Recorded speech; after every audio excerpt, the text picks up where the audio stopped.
getting back to what I was talking to a few minutes ago. So, dude, get this. And we were driving. My mother was actually driving the car, and I'll tell you why she was driving my car, because it is actually just a general rule that if I am riding with either one of my parents or both, one of them is driving, because they are without a doubt the Siskel and Ebert of driving. Okay. Who are Siskel and Ebert? You don't know Siskel and Ebert? No. Like two of the most famous movie critics of all time, Roger Ebert and those Gene guys. Siskel. Yeah. Okay. I've only heard of Ebert and Robert. Right. See, I didn't want to do Ebert and Robert because they just weren't as good as Siskel and Ebert. I'm sorry. But anyway, but no, see, my dad is a police officer, state police officer. Okay. So, I mean, he all but sits there in the passenger seat with a clipboard and a pen, like, okay, oh, you're going to do that. I see. Yeah. Oh, you're going to do it like that. You know, just judging me, you know. And then my mom is skittish. She like jumps if you move a certain way, if you hit a bump or something. She's like, oh God, and we're not even left the driveway. You know what I mean? It's awful, and it just I can't. I wouldn't want somebody like that driving my car. I would rather them drive the car than have them be my passengers. They drive me insane. So it's just a general rule that if we're in the car, no matter what car it is, they are driving the car. I would swerve so hard. I would be be the passenger. No, because she's rather annoying in these situations. I don't want to hear it. I would have a few drinks beforehand. She drives the car. Period. Anyway, so she's driving, and this guy is behind us the whole time. So and we turn into there's a little road that runs parallel between Sears and the Sears Auto Center, because she was getting her car worked on. That's why she was driving mine. We were driving back to get her car. It was finished. We were almost there. We're on the road parallel, and she's getting ready to turn, and all of a sudden this guy comes out of nowhere and is literally right up against my car in the same lane that we're in.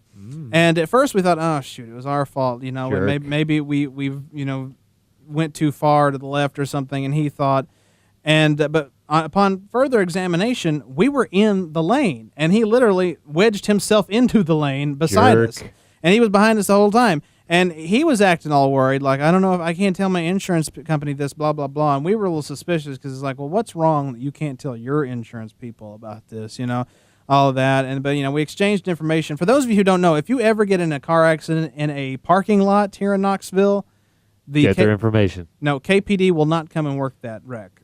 Why? They do not cover parking lot wrecks anymore, and I don't know the reason why. Nobody seems to know. Laziness. Probably something to do with their budget. I'm just saying, no offense to them, but they have budget problems. But anyway, they don't work. Laziness. They don't work. Parking lot accidents. And my like I said, my dad is a state trooper. He can't work it because it's within the city. It's not on the interstate, so he couldn't do anything either. Neither could the rest of the highway patrol. So all you can do in these situations is exchange information. So we said first that this happened last Friday, 1 week ago. We said on Monday we will contact insurance company, get this thing taken care of. My mother called our insurance company at 8 a.m. The little douche had already called them and told them his side of the story, and I'm using air quotes right now. You can't see it, but I'm using air quotes. And he told them that we came out of nowhere. We were coming out of some other lane and sideswiped him. That's what he told our insurance company. I don't see. I've got like a real, almost like Incredible Hulk issue when somebody's telling me that I'm lying and I'm not lying, and I'm trying to get them to understand something, and they think I'm just making it up. But I mean, the point is like I don't like being called a liar. So I've been pissed off for the last 7 days about this whole situation, about him doing the things.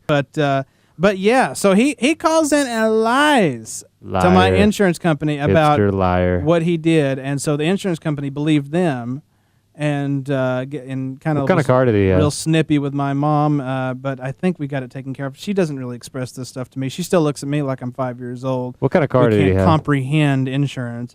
I don't really know what it was. It was ironically enough, the other side of his car, because our cars were right up against each other. My passenger and his driver's side were smack up against each other. If you walked to the other side of his car, it was completely dented up and broken up. He had just been in a car accident like a couple of weeks, maybe a month before that one. So all you have to do is look at his car and it would tell that he is not a model driver. But by the way, I think there is some good news on the horizon, because we sent our insurance company the pictures that we took, and it clearly shows that we were in the lane when he came through. So jerk. So he probably will get his, and that's probably why we're not suing really in the end, because we have you're going down. We have the evidence that says, hey, you know what? we were in the right, and you sideswiped us. So suck on that. How about that? Okay? Suck on that dong. That's right.